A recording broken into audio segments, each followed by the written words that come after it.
Yeah, yeah. I think they just appointed you as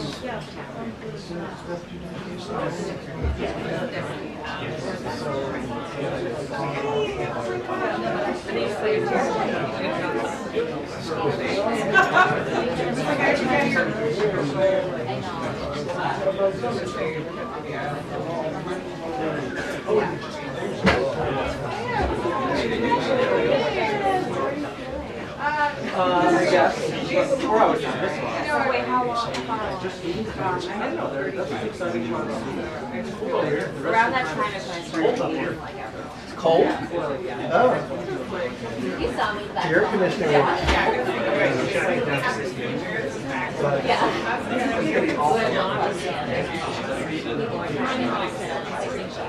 You're like, no, I don't need a back rest.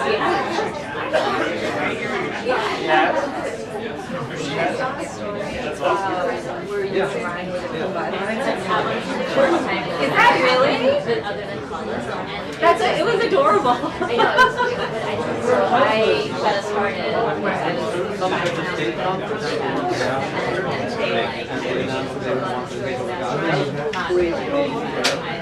Oh, that's really funny. And then my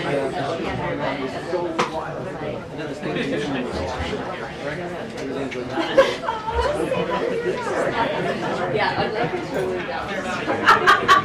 was it on the part of the yeah. It was very cute, yeah. My husband and I will not be able to find together. I think that's one of the best.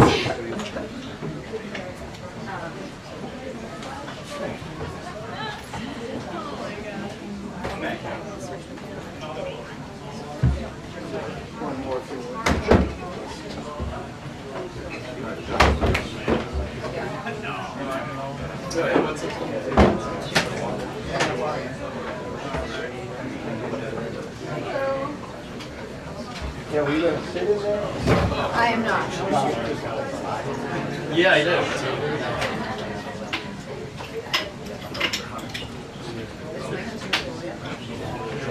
Oh, yeah. Thank you, sir. Well, I mean, it's like That is absolutely amazing. yeah, yeah. Oh, yeah. Yeah, no, it was but it is a big one. About what? You so excited? Yeah, I'll wait. Everything's overpriced.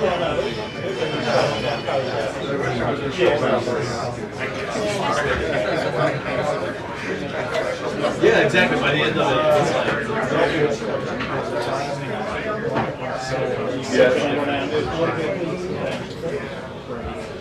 I'm not.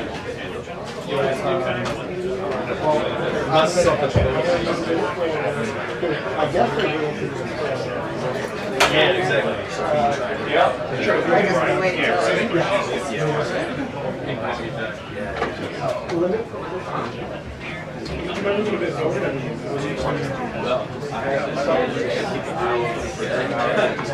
I had something here too, so I'm really sorry. It's more movement that fell.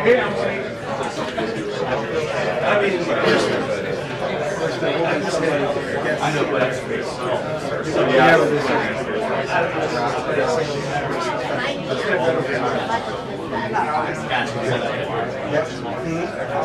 No, they bring in a new media person. So there's where's someone going to say that?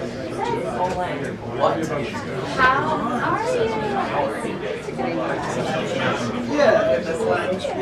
We'll try to make sure I can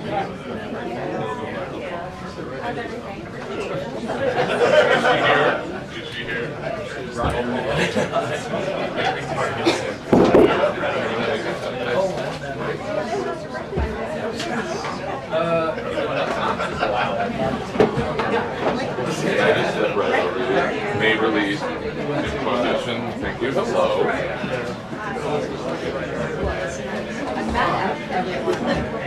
Okay, got it. Yeah. Yeah, I see it. Yeah. I think you've talked to whatever Steve says. There is a new truck. I have a car. Sorry, one second.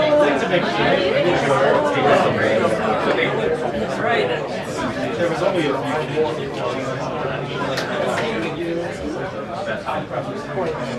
Good ticket. How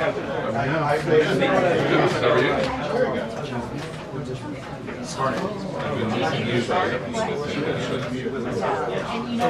yeah, I got it too. It's a problem that could be fixed.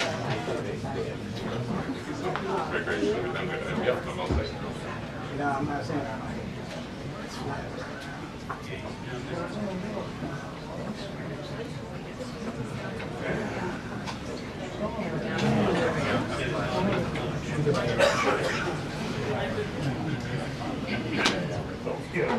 Yeah, there you go.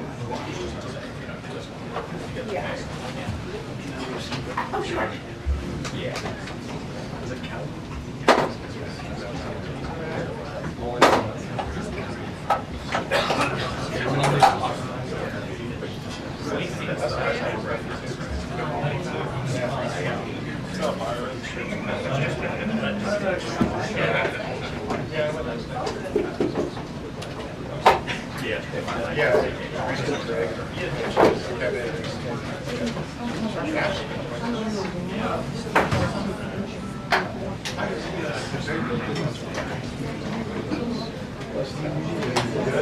Yeah, thank you.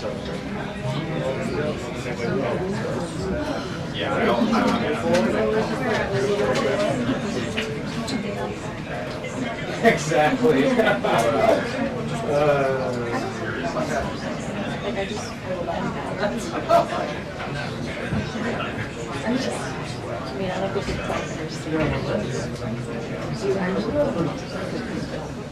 So used to seeing that.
Wait, so did you go? Oh, by yourself. So. That's it, right? I keep it wide. That's what so I'm not going to go. Which I guess we keep it wide. Well, what you doing? I was thinking of this. So I'm curious just because I was there.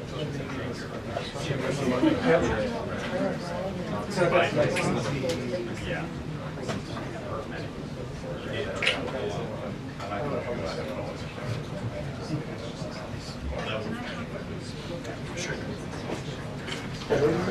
And there was no. I know.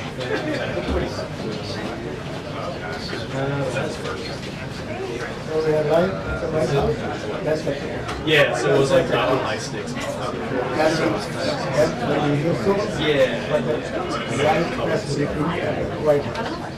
Once again, the White House waiting for the White House Press Secretary that report is awesome.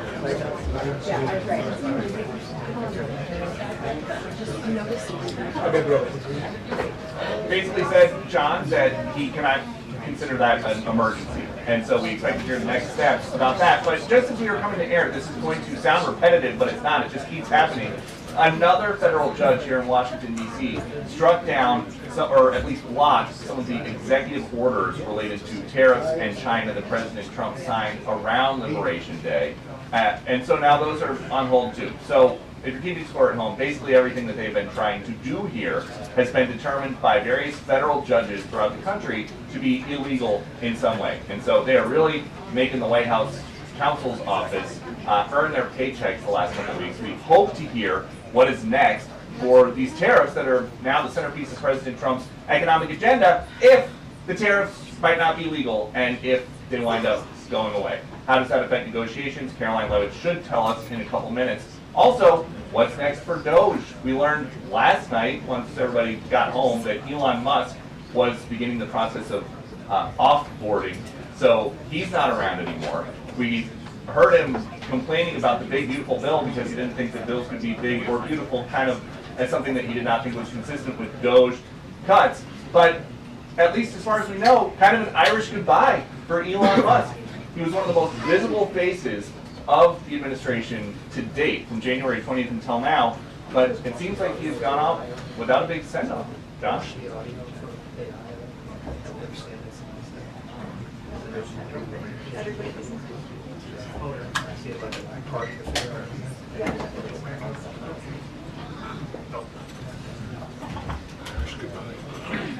Thank you. It's the only way. Do you think that's the last time you're going to hear something on that? No.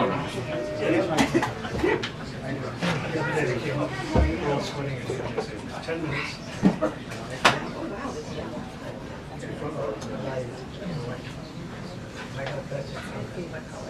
Is it too bright? No. I was thinking how it's gorgeous. I love this skirt. It's Jenny.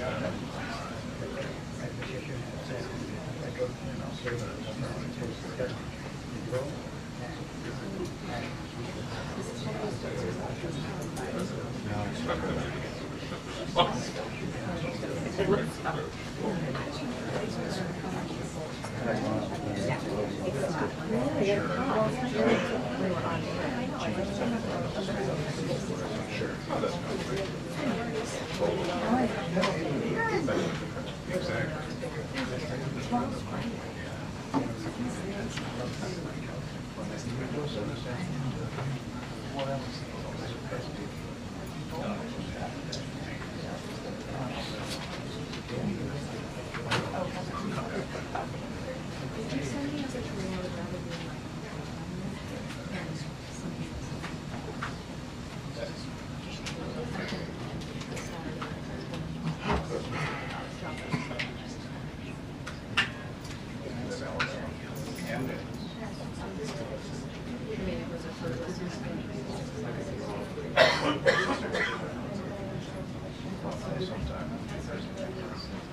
Oh no, now you're telling me, yeah.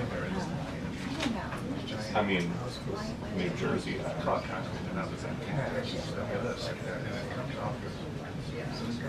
find out.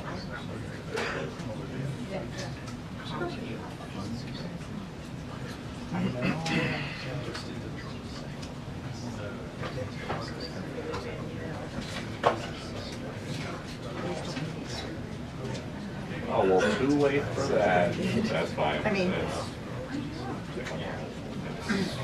because I'm sure that's Not today yet, but I just haven't appeared publicly.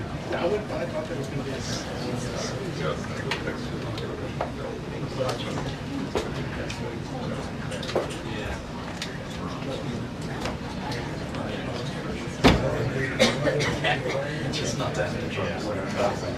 Okay. Clean. You're good. Okay. Should do more of that before we talk to Google.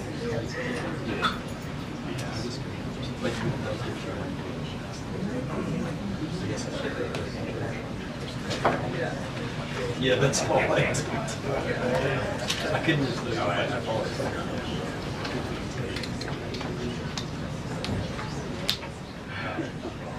Yeah, what's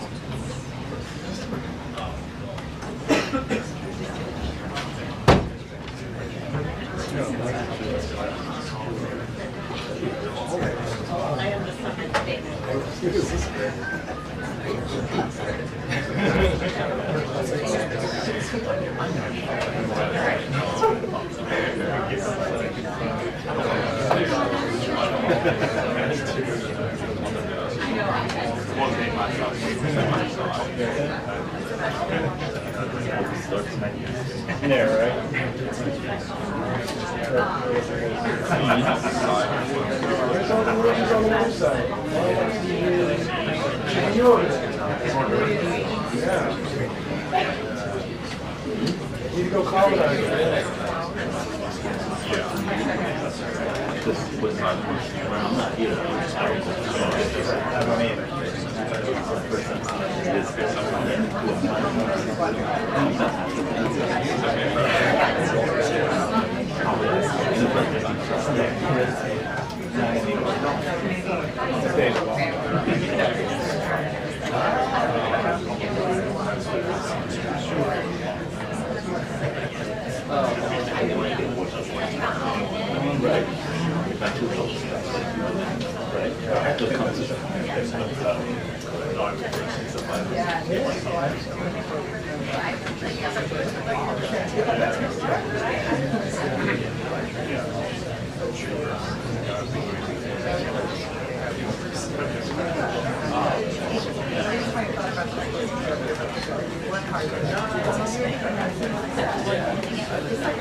Hey, did you see my text?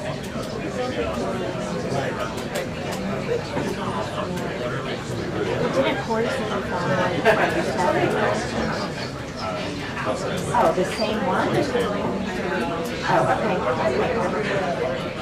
okay. Did you look through the transcript?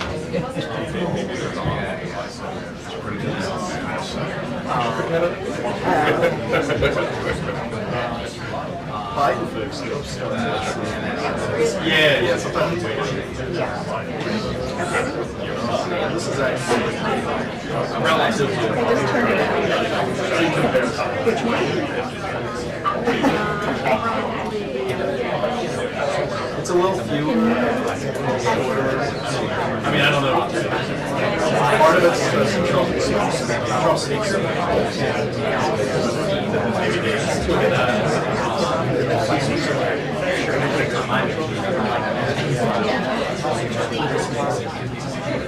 well, he likes talking.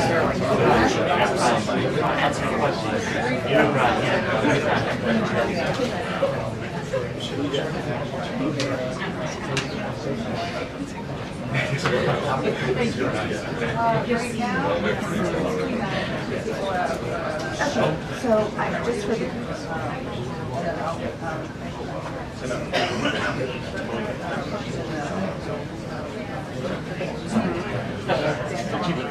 no, I mean I know obviously, but it's old.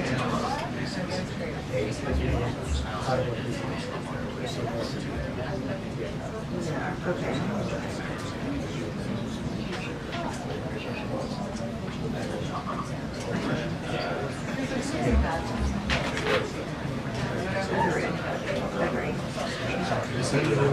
preview for a new listing. Do you like this? I believe it. 2 minutes until the briefing. 2 minutes until the briefing. You know, and it's like, I used to love it.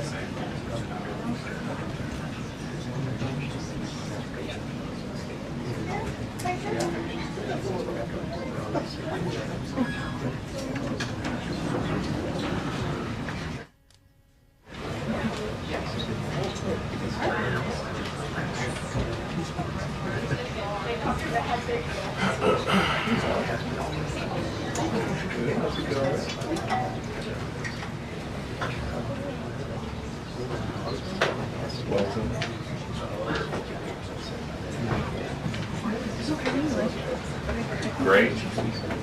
Just 6 weeks today for the baby and 13.5 pounds. Okay. It's big.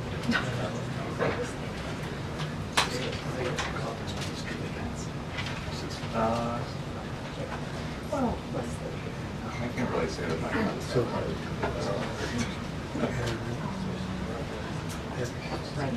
yeah. I'm kidding.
That's it.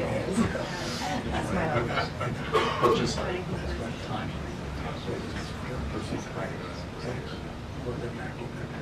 That's a lot.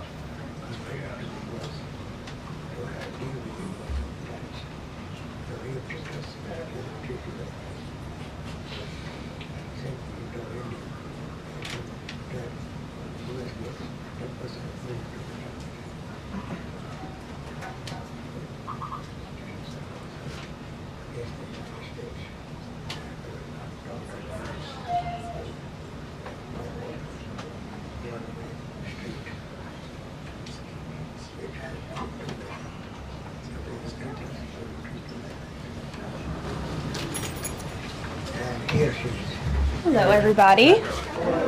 How are you? Wow, a packed room today.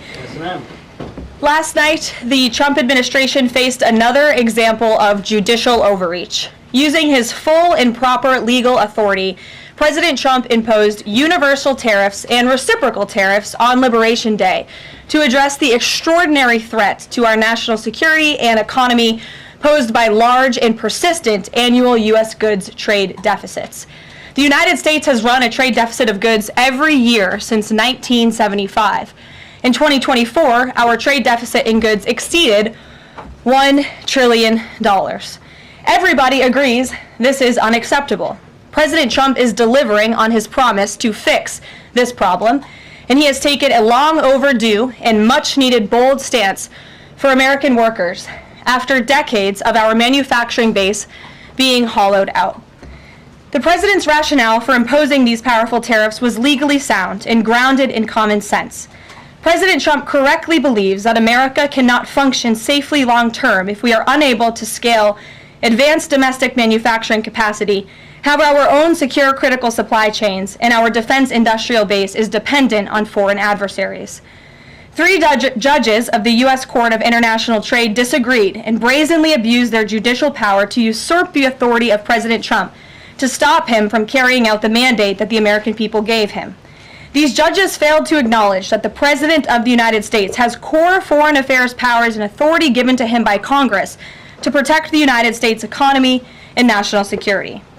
Congress had created the National Emergency Act to provide the congressional framework to strike down improper IEEPA use, and any questions over whether President Trump improperly imposed these IEEPA tariffs were already adjudicated in Congress following Liberation Day.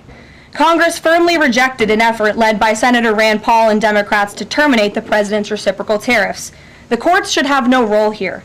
There is a troubling and dangerous trend of unelected judges inserting themselves into the presidential decision-making process. America cannot function if President Trump, or any other president for that matter, has their sensitive diplomatic or trade negotiations railroaded by activist judges. President Trump is in the process of rebalancing America's trading agreements with the entire world, bringing tens of billions of dollars in tariff revenues to our country, and finally ending the United States of America from being ripped off. These judges are threatening to undermine the credibility of the United States on the world stage. The administration has already filed an emergency motion for a stay pending appeal and an immediate administrative stay to strike down this egregious decision. But ultimately, the Supreme Court must put an end to this for the sake of our Constitution and our country. With Congress returning next week, it's critical that Senate Republicans maintain the momentum and quickly pass the One Big Beautiful Bill. The One Big Beautiful Bill will truly make America safe and prosperous. The One Big Beautiful Bill includes the largest border security investment ever. That's why the law enforcement groups are lining up to encourage its swift passage. The National Fraternal Order of Police, the largest police union in the country, just endorsed key provisions of the bill. The FOP president announced their strong support, saying the One Big Beautiful Bill Act is more than legislation. It is a promise kept to the public safety officers across the country and a bold step toward an economy that respects, rewards, and uplifts the people who keep it safe.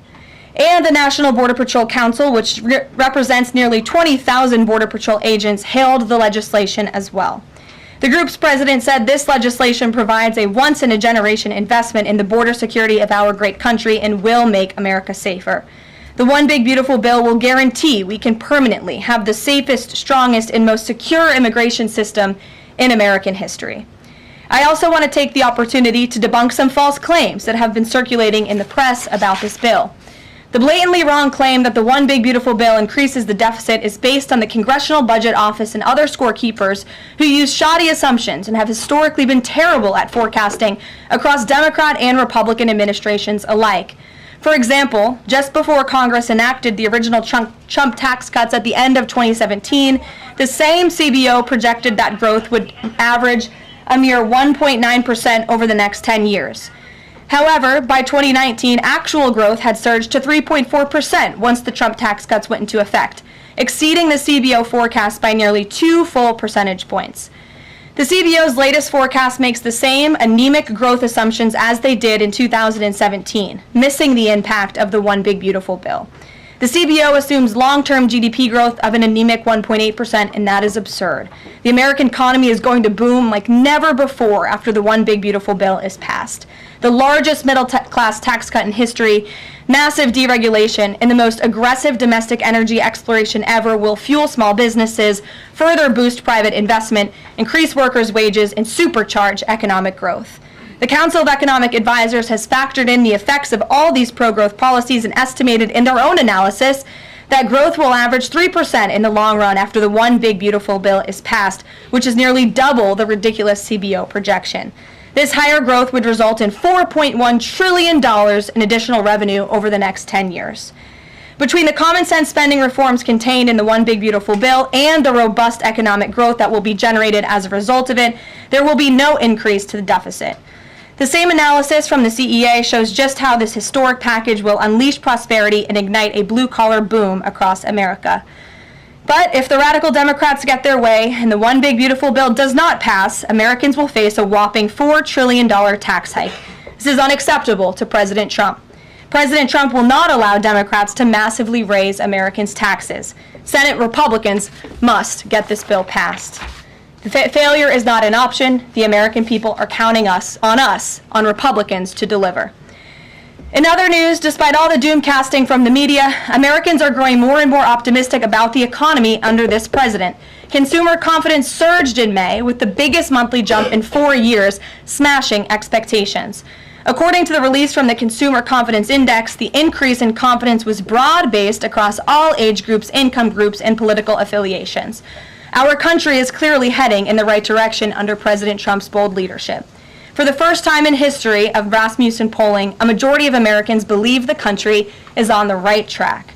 It's unsurprising because the president is fulfilling the promises he made to the American people. Here in our new media seat today, we have the editor-in-chief of The Federalist, Molly Hemingway. The Federalist is led by Molly and Sean Davis and provides fearless journalism and coverage of politics and culture to millions of readers all over the world. Thank you for being here, Molly, and why don't you please kick us off? Thank you, Caroline. Thank you. In the first Trump administration, there was an effort to stymie the agenda of Trump through the Russia collusion hoax perpetuated by many people in the media, including some people seated here, or the media outlets they represent, and other Democrats as well. The second Trump administration, to reference what you said at the beginning, seems to be subject to an effort to stymie the agenda using rogue lower court judges. You mentioned that the Supreme Court could and should do something to rein in these lower court judges. Also, Congress could do something about it, but they don't seem terribly interested in it. It also seems there's not much of an actual coordinated effort from this White House to take and tackle this effort from judges, Democrats and other people using these judges to stymie the agenda. Is there an actual effort by this White House to tackle this issue in a comprehensive way, and if so, what is it?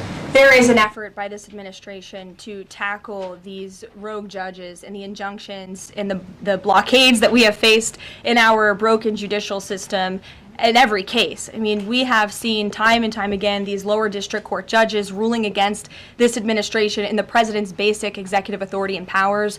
And this administration is fighting every single one of those battles in court, including already the block that came down from the tariff court, the IEPA court last night. And as on my way out here to the briefing room, I understand that there was another district court judge right here in Washington, D.C. who ruled against the president's tariff power. And I will get to the heart of your question, and I'm glad that we are addressing this in the room today, because nationwide injunctions ordered against the first Trump administration, Trump 1.0, account for more than half of the injunctions issued in this country since 1963. And President Trump had more injunctions in one full month of office in February than Joe Biden had in 3 years. And let me roll through some of these radical injunctions to paint the picture for the American people at home. These are not just talking points. These are real judges in the court of law who are trying to block the president's power and the policies that he was elected to enact.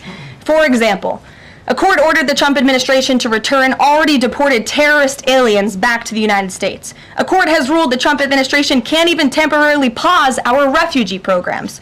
Courts prohibited the Trump administration from eliminating federal funding for child transgender surgery and mutilation, a practice that the American people overwhelmingly reject. A court also held that the Trump administration could not ban people experiencing gender dysphoria or mental health issues from serving in the military. Ridiculous.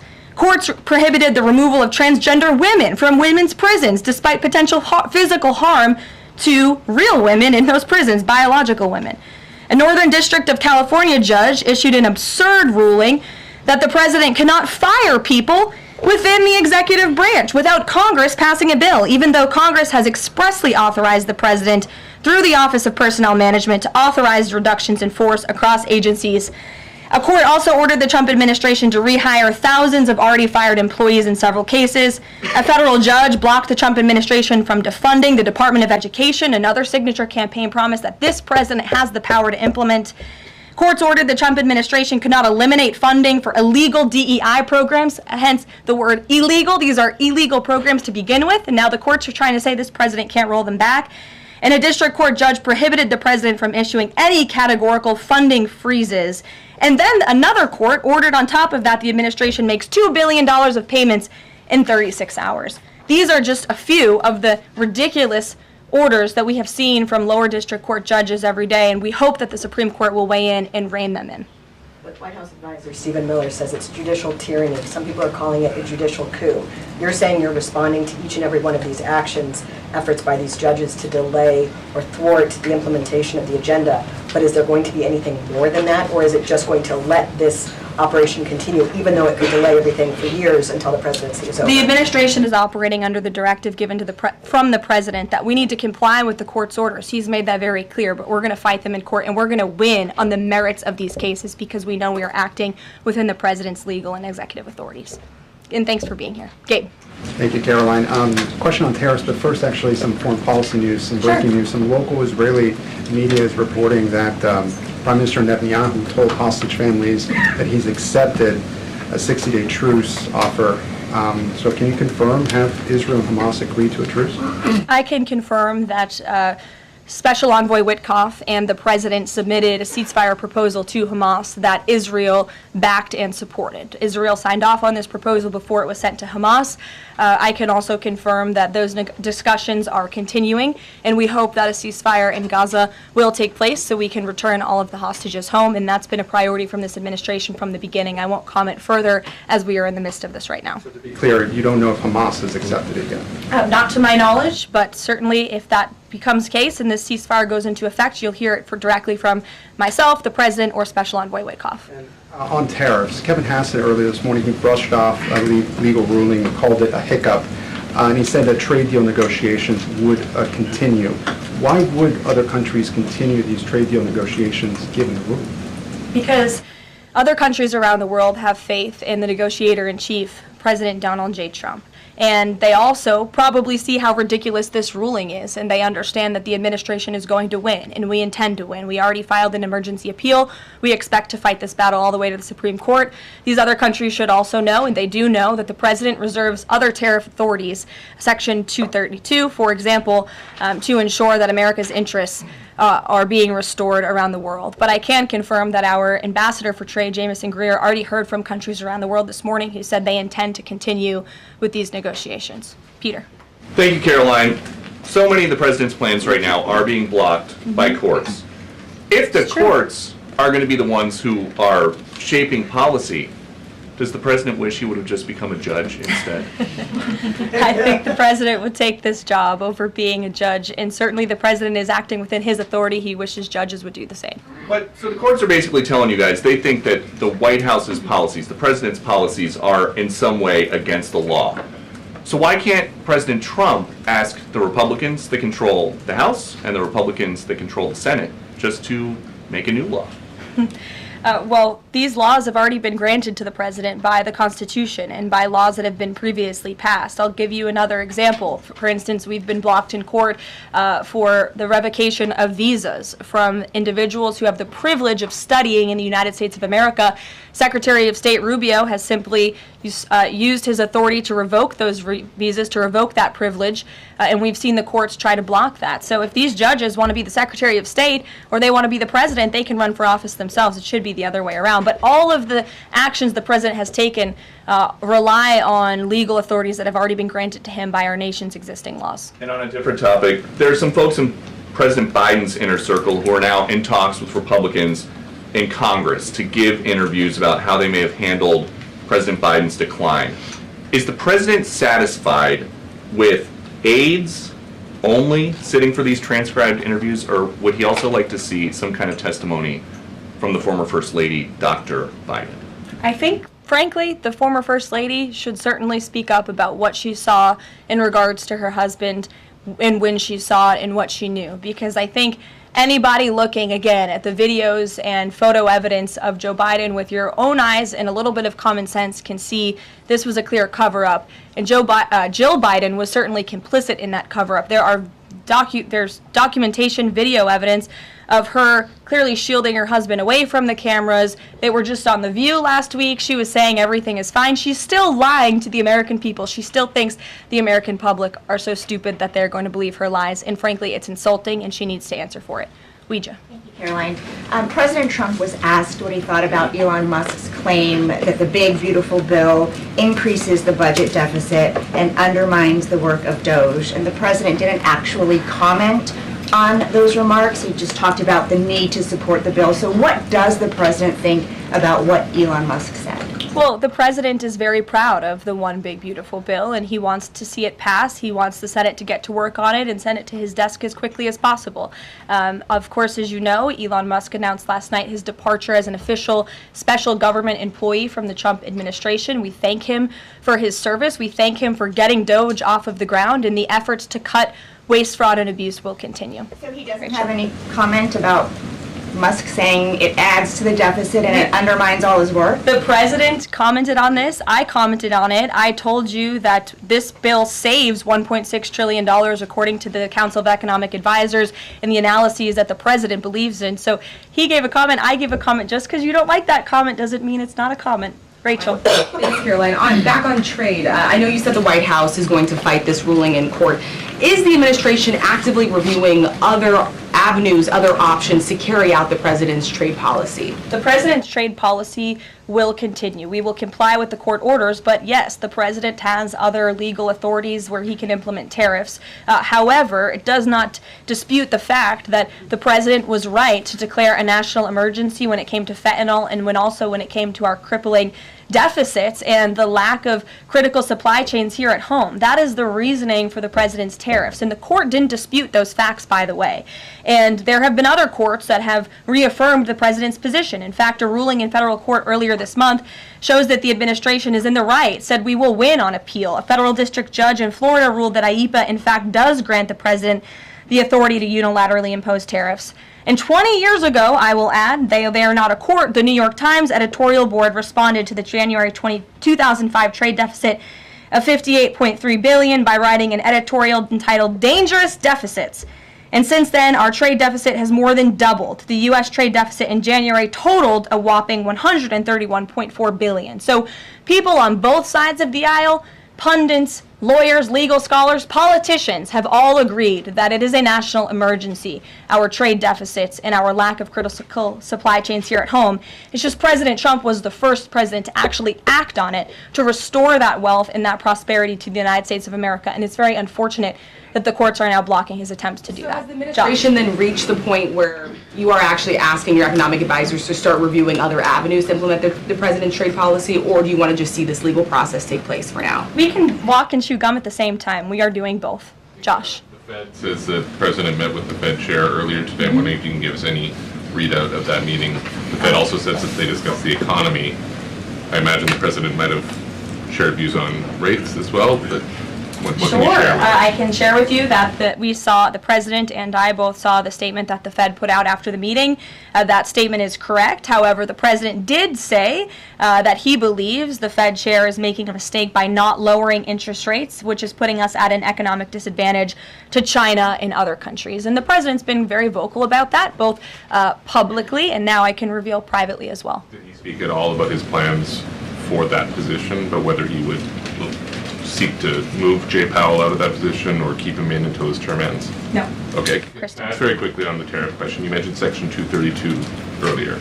Are you suggesting that you might sort of speed up some of the existing 232 investigations, or are you talking potentially using 232 as a replacement power if this ruling doesn't go your way? Of course, you hope it does. I'm not suggesting that. I'm just simply stating the fact that the president has other legal authorities he can use to implement tariffs, and the administration is willing to use those. As you know, we already have applied Section 232 tariffs on specific industries. Thank you. Yeah, thank you. President Trump said that he needed 1.5 to 2 weeks to determine whether or not he believed Vladimir Putin wanted peace. He has been in office now for 4 months. What does he believe is going to happen in the next 1.5 to 2 weeks that would change his opinion? Well, it is my understanding and it is our hope that Russia and Ukraine will engage in direct talks and negotiations next week in Istanbul, and we believe that meeting is going to take place, and that is a meeting the president encouraged and urged for these two sides to come together and negotiate directly. And the president has been clear from the very beginning of this conflict that he wants to see this conflict solved on the negotiating table, not on the battlefield, and he's told that to both leaders, again, both publicly and privately. So hopefully next week it will move the ball forward in this. Is going to participate in those conversations? We will let you know if the president plans to send a representative. I'm not tracking that at this time. Kelly, in the back. Thanks, Caroline. Sure. I wanted to just clarify once and for all the Qatari jet, the sale, or the gift, because the Qatari government is asking the U.S. to clarify that the jet's pending transfer was initiated by the Trump administration. So is this something that the White House is going to do? The amount of questions we've received, and we've been incredibly clear, and I have answered this, the president has answered this, the Department of Defense has answered this. This is a government-to-government gift transfer from the Qataris to the Department of Defense, to the United States Air Force. It is now in their hands, and for further details on where that stands, I would defer you to the Department of Defense and the United States Air Force. I have nothing more for you on that. Deanna. Thanks, Caroline. 2 questions, one on Big Beautiful Bill, one on immigration. Sure. Yesterday, Trump said, we will be negotiating that bill, and I'm not happy about certain aspects of it, but I'm thrilled by other aspects of it. Wondering if you could, share any specifics on that. And in immigration, do you know how many illegal migrants have taken Trump's voucher program so far and have deported themselves? I believe it's in the thousands of those who have chosen the easier route of self-deportation, and we certainly encourage all illegal aliens who are present within our homeland to take that option. It's a much more pleasant option than being deported, and we will deport you if you're here illegally. That's our intention. As for the first question, what the president was speaking about is how this is a great bill. However, it has come as a result of a hard negotiation. It's difficult to get things done on Capitol Hill, but thanks to President Trump, this bill is moving in the right direction, and thanks to House Republicans and the leadership over there as well, who did a great job mediating both sides of the caucus to move this bill to the Senate. And now the president, again, has told his friends on the Senate side and is already engaged in those conversations to get that bill back to his desk as soon as possible. Sure. Has this administration been briefed about the incident that happened in Gaza on Tuesday during the rollout of the Gaza Humanitarian Foundation distribution of aid to Palestinians there? And should there be a ceasefire, will this administration continue to rely on this foundation for the distribution of aid to civilians?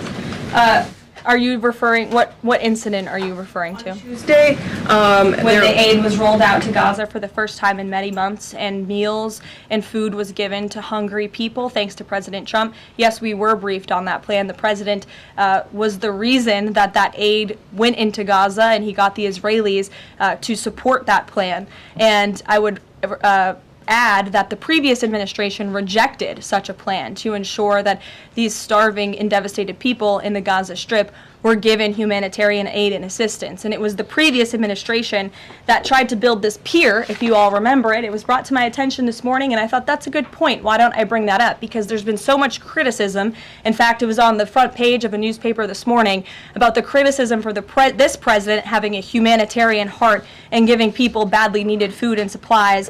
Nobody wanted to talk about how the previous administration failed in that endeavor. They built this pier that cost $230 million. It lasted about 20 days, and more than 60 U.S. service members were injured. As a part of this floating aid pier that did nothing for the people of Gaza. The president is opening up his humanitarian heart to get aid into the region, while his team simultaneously negotiates a ceasefire and the return of all hostages. We are moving the ball forward in a positive direction for all people. The president wants to see peace for all people. Jasmine. Thanks so much, Caroline. A notice investigation found that the Hallmark Maha Commission report that was released last week cites studies that appear to not exist. We know that because in part we reached out to some of the listed authors who said that they didn't write the studies cited. So I want to ask, does the White House have confidence that the information coming from HHS can be trusted? Yes, we have complete confidence in Secretary Kennedy and his team at HHS. I understand there were some formatting issues with the Maha report that are being addressed, and the report will be updated, but it does not negate the substance of the report, which, as you know, is one of the most transformative health reports that has ever been released by the federal government and is backed on good science that has never been recognized by the federal government. And a quick follow-up, can you talk about what tools or research goes into production of these kinds of reports? For instance, is it AI that's used to put together these reports now? I can't speak to that. I would defer you to the Department of Health and Human Services. What I know is just what I told you. Lindsay. Many small businesses that we've talked to since the tariffs have been in place have said what would really help them is a long-term plan so that they can catch up. In light of what's happened now, this trade war with the courts, how will that impact this 90-day window? Will you guys be adjusting that? And how can you help relieve some of these small businesses? Well, I would say nobody understands the needs of business owners, and nobody has the backs of our small business community more than President Donald J. Trump. He believes, I've heard him talk about this with small business owners himself, that small businesses are truly the backbone of our American economy. And that's why the president is supporting the One Big Beautiful Bill. So for those you spoke to who are asking for a long-term plan, big tax cuts are coming their way. No tax on tips, no tax on overtime for their workers, more money in their pockets. Their bottom lines will be larger. They can pay their people more. Wages are going to go up. Inflation will continue to come down. We've already seen energy prices plummeting as a result of this president's economic and energy agenda that he has been implementing across the federal government, reducing burdensome regulation. All of that is good news for small business owners across the country. That's why they strongly support the president, and that's the Trump economic plan that is underway. And again, you're emphasizing, I believe, the need to pass the One Big Beautiful Bill, and the president wants to see that happen. Sure. Will you still work within that 90-day window for these trade negotiations? Does that still stand? Again, as far as we're concerned, our trade agenda is moving forward, and we've already heard from countries around the world today who will continue to negotiate in good faith with the United States so we can cut good trade deals on behalf of the American people, and we fully expect to win this case in court. Sure. On Golden Dome, the president put out this number of $61 billion. How did he arrive at that? Is that the number it will cost to protect Canada, and is it negotiable, or where did it come from? I can certainly ask the president, and I can check in with our research team, and we'll get you the facts on that number. But the Golden Dome is certainly a significant investment in our nation's national security and homeland security to protect Americans, all of you in this room, from future threats. Any readout on, have the Canadians been talking in good faith about paying to be in it? I know they expressed some interest. Well, the president has certainly expressed to the Canadians how we are essentially subsidizing their national defense. He brought it up in his meeting with their new leader here, and as you know, we'll be traveling to Canada next month for the G7, so I expect that topic of discussion to come up on that trip as well. Sure. Hi, thanks, Caroline. There was a May Day USA rally in Seattle that happened over the weekend that devolved into some protests and riots. The Seattle Mayor Harrell said that it was a far-right rally held here to provoke a reaction by promoting beliefs that are inherently opposed to our city's values, which he defined as LGBT values. I know the FBI is looking into this, but has the president reached out to the mayor at all, asked him to apologize for this, and is this something that the administration would consider an example of anti-Christian bias? I'm not aware of that case. I know the FBI is looking into it, but I'm not aware of any phone calls the president may or may not have made to the mayor of that city. And then on Doge, we know that Elon Musk is leaving. Do you have an updated leadership structure for who is leading the group? Is Russ Vought involved? And what is its new mission now, if any? Well, the entire cabinet is involved, and I spoke to the president about it this morning, and the entire cabinet understands the need to cut government waste, fraud, and abuse, and each cabinet secretary at their respective agencies is committed to that. That's why they were working hand in hand with Elon Musk, and they'll continue to work with the respective Doge employees who have onboarded as political appointees at all of these agencies. So surely the mission of Doge will continue, and many Doge employees are now political appointees and employees of our government, and the best best of my knowledge, all of them intend to stay and continue this important work. Is there a Doge leader taking the place of Mr. Musk? Well, again, the Doge leaders are each and every member of the president's cabinet and the president himself, who is wholeheartedly committed to cutting waste, fraud, and abuse from our government. Michael. Thank you, Caroline. There's conflicting reports out of the Middle East right now. Saudi television network Al Arabia is saying that Israel and Hamas have agreed to a 60-day ceasefire. Sources with Hamas are saying that has not been agreed to. If and when that does happen, will we expect to hear something from President Trump announcing that? As I said earlier, yes, indeed. If there is an announcement to be made, it will come from the White House, the president, myself, or Special Envoy Witkoff. Caroline, one big beautiful bill. The president says he's not happy with all aspects of it. What changes would he like to see be made, and can this bill be both big and beautiful? It is a one big beautiful bill, as the name rings true, and the president, as I said, is currently working with his friends in the Senate who have some recommendations for the bill. Those negotiations and discussions are continuing, but the president's ultimate priority is to get this bill back to his desk for signature. And the president's priorities in this bill are non-negotiable in terms of the tax priorities he wants to see and the large tax cuts in the border investments that are currently in this bill. He is not going to allow them to go away for the American people. Sure, go ahead. Yes, I wanted to ask you about, has the president spoken to any of these foreign leaders about these agreements that have been reached, specifically the case of the United Kingdom that already has an agreement in place after this decision of the court in New York? Has the president talked to foreign leaders about what? About the court decision in New York. Which court decision in New York? The trade court. Oh, the trade court decision. He did speak to the leader of Japan this morning, and he said that was a very good call and a good discussion. And as I said, the president's cabinet, Secretary Lutnick, Secretary Bessent, and Ambassador Jameson Greer have all been in touch with their counterparts in countries around the world to let them know the United States will still be at the negotiating table, and we still expect countries around the world to treat us fairly. Again, I will just close by saying that how ridiculous it is that we've been ripped off, our middle class has been hollowed out, our manufacturing base has left and gone overseas, jobs have been offshored, and now no court did anything about that. No court did anything about hundreds of thousands of people being put out of work, about thousands of factories being closed down, about our deficits going to dangerous levels, as the New York Times has said. But now a court is trying to stop a president from trying to correct those wrongs of the past. And this administration will continue to do that. It's a promise the president made to the American people, and it's a promise they elected him on. We will win this battle in court, and the president will implement his America First trade policies. Thank you, everyone. Is the U.S. Steel situation tomorrow at the speech? I can tell you the president greatly looks forward to going to Pittsburgh, Pennsylvania, where he will discuss this historic deal and discuss American jobs and American steel, and we hope to see you all there. Thanks, guys. Thanks, Caroline.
That's how I always work.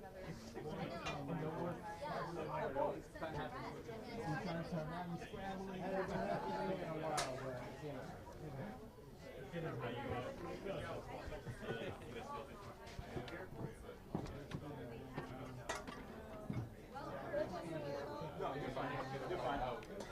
You got in mind where it's happening.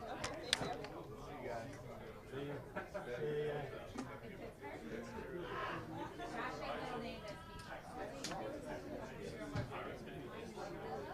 I haven't looked.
Thank you.